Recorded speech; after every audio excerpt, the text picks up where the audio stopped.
Assalamualaikum warahmatullahi wabarakatuh. Jumpa lagi di my YouTube channel. Pada kesempatan ini saya ingin membagikan kata-kata motivasi orang yang paling menyedihkan dalam hidup ini adalah orang yang menggadaikan mimpinya dengan emas dan perak. Selamat menonton, semoga bermanfaat. Filosofis dari aspek motivasional personal tadi saya ambil dari Khalil Gibran, kemudian Erich Fromm, dan juga Paulo Coelho. Nah, ada beberapa pandangan yang menurut saya menarik dari Khalil Gibran, ya tentu saja dari buku-buku yang dia tulis yang berhubungan dengan mimpi. Nah, misalnya ini kita potong-potong quotes-quotesnya saja yang mewakili gagasan utamanya. Jadi kata Gibran kemarin adalah kenangan pada hari ini, dan besok adalah mimpi pada hari ini. Jadi hidup itu, kita hari ini itu isinya dua: kenangan tentang masa lalu dan harapan tentang masa depan. Jadi kalau kita menjalani hidup ini dengan memanfaatkan dua hal ini secara optimal, insya Allah hidup kita ini terarah, terukur, dan optimal.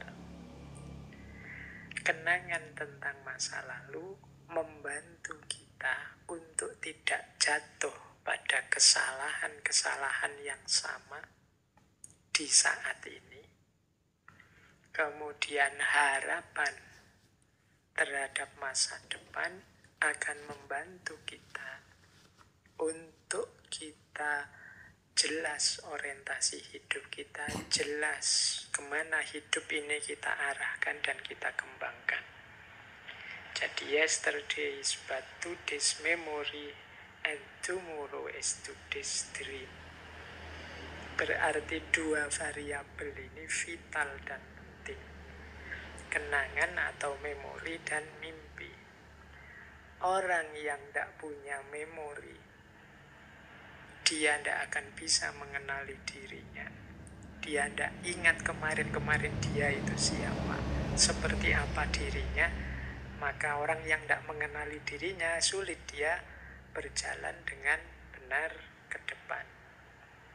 Kemudian orang yang tidak punya mimpi, tidak punya harapan, apalagi dia tidak tahu kemana harus berjalan, wong dia tidak punya tujuan. Oleh karena itu, hidup kita semoga masih lengkap isinya. Yo, memorinya kuat, dan mimpinya juga jelas. Nah, ini pelajaran pertama dari Khalil Gibran. Pelajaran kedua dari Gibran adalah menunjukkan pentingnya mimpi. Kata Gibran, the most beautiful among men is he who turn his dreams into silver and gold. Orang yang paling menyedihkan adalah dia yang mengubah mimpi-mimpinya menjadi perak dan emas. Nah, ini sindiran untuk kita sebenarnya. Banyak di antara kita yang melupakan mimpi, menggadaikan mimpi, membuang mimpi kita hanya demi kesenangan sementara. Biasanya untuk kenikmatan-kenikmatan ekonomi. Makanya itu istilahnya silver and gold. Jadi untuk kesenangan hari ini kita lupakan target besar kita yang sudah kita rancang ke depan. Ini bagi Gibran orang yang sangat menyedihkan. Bahkan orang yang most beautiful, paling menyedihkan, paling patut dikasihani. Karena orang yang tidak punya mimpi bukan orang yang berhenti, tidak berkembang. Mimpinya digadaikan hanya untuk emas dan perak. Nah, semoga kita tidak jadi orang seperti ini. Bukan berarti gold and silver itu tidak penting, bukan berarti ekonomi tidak penting, bukan berarti kesejahteraan tidak penting. Tapi jangan sampai mengalahkan mimpi-mimpi kita. Bahkan harusnya ekonomi, emas, perak itu jadi kendaraan kita untuk mewujudkan mimpi, bukan sebagai pengganti mimpi-mimpi kita. Nah, ini pelajaran dari Khalil Gibran. Yang ketiga, aku lebih suka menjadi seorang pemimpi di kalangan orang-orang yang rendah hati, yang punya visi untuk diwujudkan, dibandingkan menjadi penguasa, pemimpin di kalangan orang-orang yang tidak punya mimpi dan keinginan. I prefer to be a dreamer among the humblest with vision to be realized than lost among those without dreams and desires. Aku lebih milih jadi pemimpi di kalangan orang-orang biasa, tapi punya visi untuk diwujudkan, daripada jadi pemimpin penguasa orang-orang yang tidak punya mimpi dan keinginan. Kita jadi pemimpin, tapi di tengah orang-orang yang tidak punya mimpi, tidak punya keinginan, itu kita akan sangat berat. Kita tidak mungkin bisa menggerakkan mereka untuk berkembang, untuk lebih baik, untuk produktif. Mending jadi pemimpi di tengah orang biasa yang punya visi untuk diwujudkan. Jadi pemimpi itu kan maksudnya orang yang punya target besar, meskipun tidak punya modal besar. Among the humblest, orang-orang biasa saja tapi punya visi.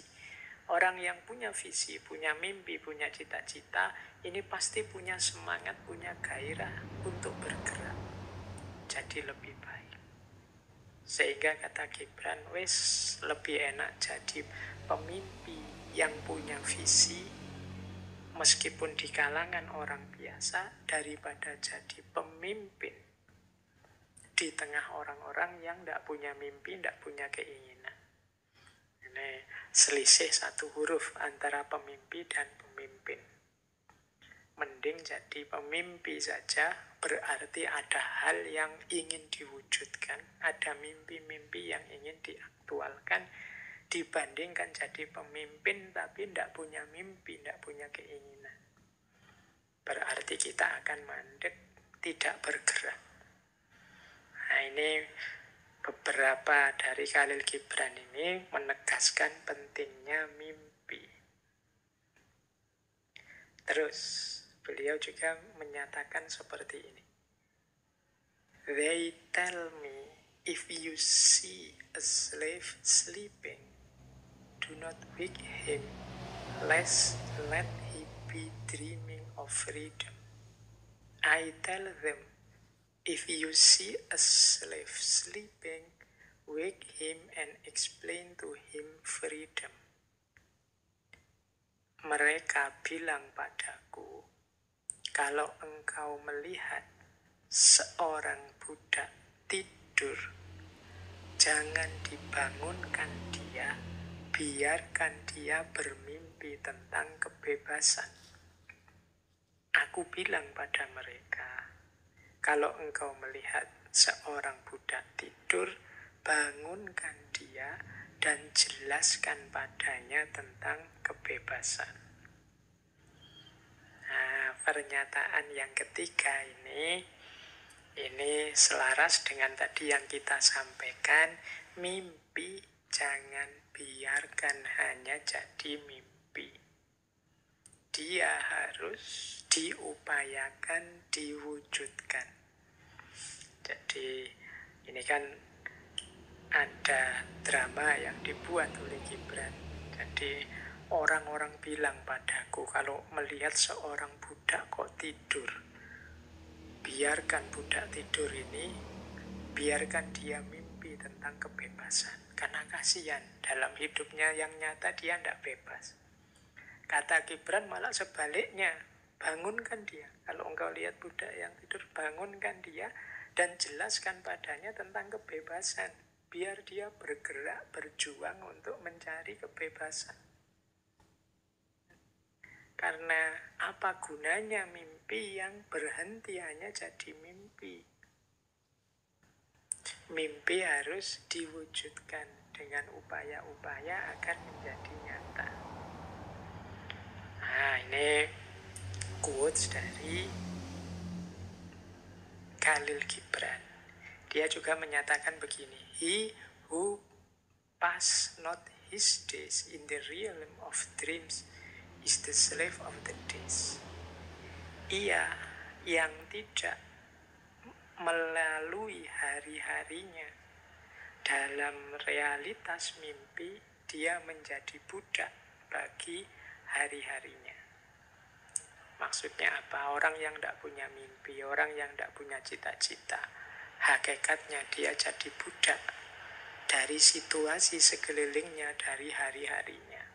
Umurnya habis, usianya habis, hanya dipakai untuk sesuatu yang tidak jelas targetnya mau kemana, yang tidak jelas arahnya mau kemana.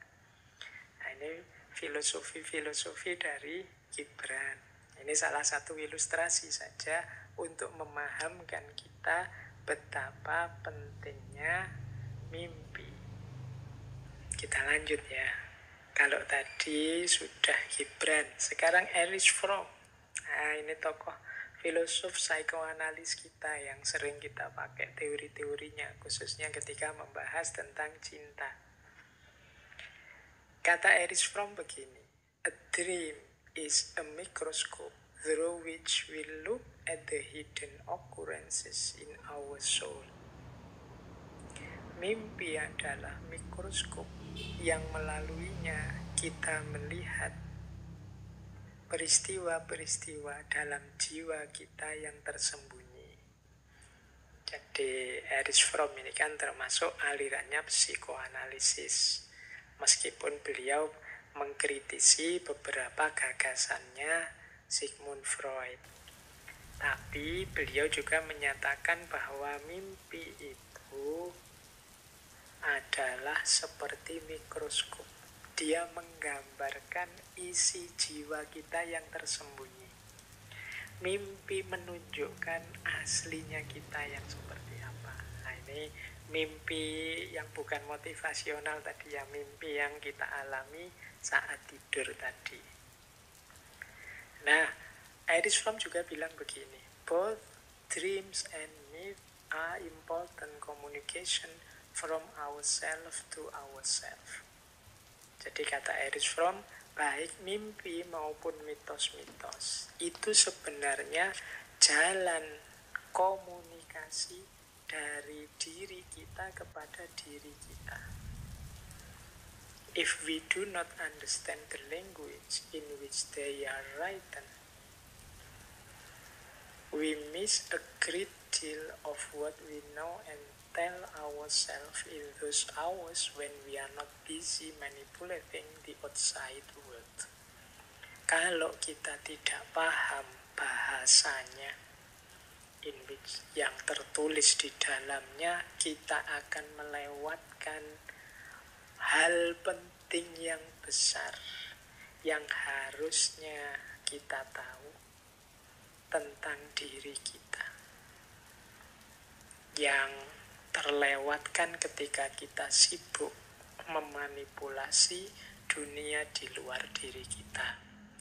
Jadi mimpi itu adalah gambaran isi jiwa kita, dan melalui mimpi sebenarnya jiwa kita ingin menyampaikan sesuatu kepada kita.